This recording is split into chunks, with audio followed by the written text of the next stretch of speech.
my name is Kristen, and I want to leave an honest review about the Sports Stories book.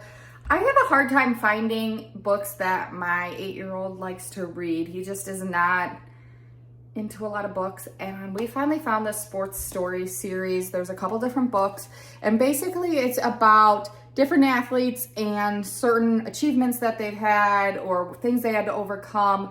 It's just a great book, especially for somebody his age where he's starting to get into sports, starting to understand how mean sports can be and the things that you have to overcome as athletes, whether it's race, diversity, shortness, anything, whatever. These athletes have overcome everything. He's halfway through this book, and it really contains, I think there's 12 stories. Yep, 12 athletes in this book, and they are gymnasts, football players, baseball players, soccer players, about any sport, there's at least one person in here about it. And if your kid loves sports and is involved in sports, I highly recommend these books because it really talks about some of the biggest obstacles that some of these athletes had to overcome, whether it was money or running or anything like that.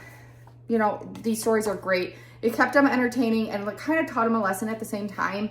It talks about inspirational quotes from different athletes, new information that goes untold when talking about what it's like to be a professional athlete, stuff like that. No sport is untouched in this book, it says on the back, and I do agree because they cover just about every sport in here. So if you're looking for just a good sports stories, like inspirational type book for young athletes, I highly recommend this Sports Stories book.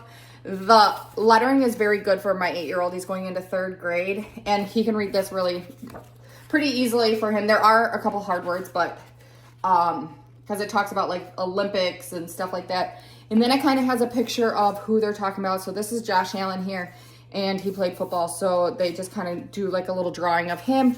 But the wording is pretty easy except for like some of the stadium names or places that they went. But overall, my 8-year-old can read this book really easily, and he really enjoyed it.